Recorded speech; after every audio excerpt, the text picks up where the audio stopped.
लीजिए सुनिए देवकीनंदन खत्री के लिखे उपन्यास चंद्रकांता के पहले भाग के 15वें बयान को मेरी यानी समीर गोस्वामी की आवाज में। हम पहले ये लिख चुके हैं कि महाराज शिवदत्त के यहां जितने अय्यार हैं सभी को तेज सिंह पहचानते हैं। अब तेज सिंह को ये जानने की फिक्र हुई कि उनमें से कौन कौन चार आए हैं। इसलिए दूसरे दिन शाम के वक्त उन्होंने अपनी सूरत भगवान दत्त की बनाई, जिसको तहखाने में बंद कराए थे, और शहर से निकल जंगल में इधर उधर घूमने लगे। पर कहीं कुछ पता न लगा। बरसात का दिन आ चुका था, रात अंधेरी और बदली छाई थी। आखिर तेज सिंह ने एक टीले पर खड़े होकर जफील बजाई। थोड़ी देर में तीनों अय्यार मय पंडित जगन्नाथ ज्योतिषी के उसी स्थान पर पहुंचे और भगवान दत्त को खड़े देखकर बोले, क्यों जी, तुम नौगढ़ गए थे ना? क्या किया, खाली क्यों चले आए? तेज सिंह ने सबों को पहचानने के बाद जवाब दिया, वहां तेज सिंह की बदौलत कोई कार्रवाई न चली। तुम लोगों में से कोई एक आदमी मेरे साथ चले तो काम बने। पन्ना, अच्छा कल हम तुम्हारे साथ चलेंगे। आज चलो महल में कोई कार्रवाई करें। तेज सिंह, अच्छा चलो, मगर मुझको इस वक्त भूख बड़े जोर की लगी है, कुछ खा लूं तो काम में जी लगे। तुम लोगों के पास कुछ हो तो लाओ। जगन्नाथ, पास में तो जो कुछ है बेहोशी मिला है, बाजार से जाकर कुछ लाओ तो सब कोई खा पी कर छुट्टी करे। भगवान दत्त, अच्छा एक आदमी मेरे साथ चलो। पन्नालाल साथ हुए, दोनों शहर की तरफ चले। रास्ते में पन्नालाल ने कहा, हम लोगों को अपनी सूरत बदल लेना चाहिए, क्योंकि तेज सिंह कल से इसी शहर में आया है और हम सबों को पहचानता भी है। शायद घूमता फिरता कहीं मिल जाए। भगवान दत्त ने यह सोचकर कि सूरत बदलेंगे तो रोगन लगाते वक्त शायद ये पहचान ले, जवाब दिया, कोई जरूरत नहीं, कौन रात को मिलता है। भगवान दत्त के इनकार करने से पन्नालाल को शक हो गया और गौर से इनकी सूरत देखने लगा, मगर रात अंधेरी थी, पहचान न सका।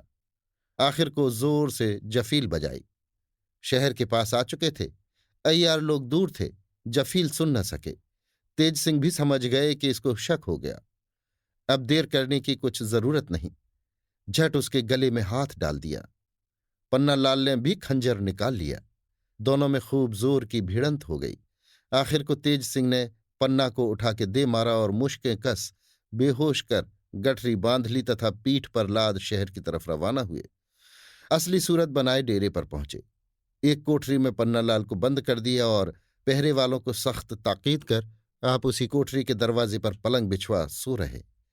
सवेरे पन्नालाल को साथ ले दरबार की तरफ चले।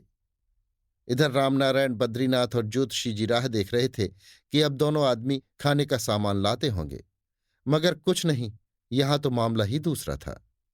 उन लोगों को शक हो गया कि कहीं दोनों गिरफ्तार न हो गए हों, मगर ये ख्याल में न आया कि भगवान दत्त असल में दूसरे ही कृपा निधान थे। उस रात को कुछ न कर सके, पर सवेरे सूरत बदलकर खोज में निकले। पहले महाराज जयसिंह के दरबार की तरफ चले। देखा कि तेज सिंह दरबार में जा रहे हैं और उसके पीछे पीछे 10-15 सिपाही कैदी की तरह पन्नालाल को लिए चल रहे हैं। उन अय्यारों ने भी साथ ही साथ दरबार का रास्ता पकड़ा। तेज सिंह पन्नालाल को लिए दरबार में पहुंचे। देखा कचहरी खूब लगी हुई है, महाराज बैठे हैं। वो भी सलाम कर अपनी कुर्सी पर जा बैठे। कैदी को सामने खड़ा कर दिया। महाराज ने पूछा, क्यों तेज सिंह, किसको लाए हो? तेज सिंह ने जवाब दिया, महाराज, उन 5 अय्यारों में से जो चुनार से आए हैं एक गिरफ्तार हुआ है, इसको सरकार में लाया हूं। जो इसके लिए मुनासिब हो हुक्म किया जाए। महाराज गौर के साथ खुशी भरी निगाहों से उसकी तरफ देखने लगे और पूछा, तेरा नाम क्या है? उसने कहा, मक्कार खां उर्फ अय्यार खां। महाराज उसकी ढिठाई और बात पर हंस पड़े। हुक्म दिया, बस इससे ज्यादा पूछने की कोई जरूरत नहीं, सीधे कैद खाने में ले जाकर इसको बंद करो और सख्त पहरे बैठा दो। हुक्म पाते ही प्यादों ने उस अय्यार के हाथों में हथकड़ी और पैरों में बेड़ी डाल दी और कैद खाने की तरफ ले गए। महाराज ने खुश होकर तेज सिंह को 100 अशर्फी इनाम में दी। तेज सिंह ने खड़े होकर महाराज को सलाम किया और अशर्फियां बटुए में रख ली।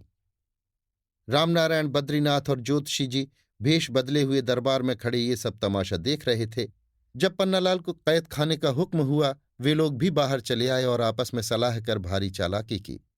किनारे जाकर बद्रीनाथ ने तो तेज सिंह की सूरत बनाई और रामनारायण और ज्योतिषी जी प्यादे बनकर तेजी के साथ उन सिपाहियों के साथ चले जो पन्नालाल को कैद खाने की तरफ लिए जा रहे थे। पास पहुंचकर बोले, ठहरो ठहरो, इस नालायक अय्यार के लिए महाराज ने दूसरा हुक्म दिया है, क्योंकि मैंने अर्ज किया था कि कैद खाने में इसके संगी साथी इसको किसी न किसी तरह छुड़ा ले जाएंगे। अगर मैं इसको अपनी हिफाजत में रखूंगा तो बेहतर होगा, क्योंकि मैंने ही इसे पकड़ा है, मेरी हिफाजत में ये रह भी सकेगा। सो तुम लोग इसको मेरे हवाले करो। प्यादे तो जानते ही थे कि इसको तेज सिंह ने पकड़ा है, कुछ इनकार न किया और उसे उनके हवाले कर दिया। नकली तेज सिंह ने पन्नालाल को ले जंगल का रास्ता लिया। उसके चले जाने पर उसका हाल अर्ज करने के लिए प्यादे फिर दरबार में लौट आए। दरबार उसी तरह लगा हुआ था। तेज सिंह भी अपनी जगह बैठे थे। उनको देख प्यादों के होश उड़ गए और अर्ज करते करते रुक गए। तेज सिंह ने इनकी तरफ देखकर पूछा, क्यों, क्या बात है, उस अय्यार को कैद कराए? प्यादों ने डरते डरते कहा, जी उसको तो आप ही ने हम लोगों से ले लिया। तेज सिंह उनकी बात सुनकर चौंक पड़े और बोले, मैंने क्या किया है? मैं तो तब से इसी जगह बैठा हूं। प्यादों की जान डर और ताज्जुब से सूख गई। कुछ जवाब न दे सके।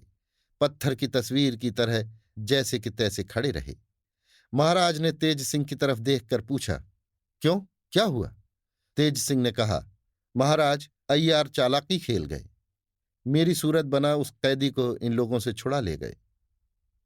तेज सिंह ने अर्ज किया, महाराज इन लोगों का कसूर नहीं, अय्यार लोग ऐसे ही होते हैं, बड़े बड़ों को धोखा दे जाते हैं, इन लोगों की क्या हकीकत है?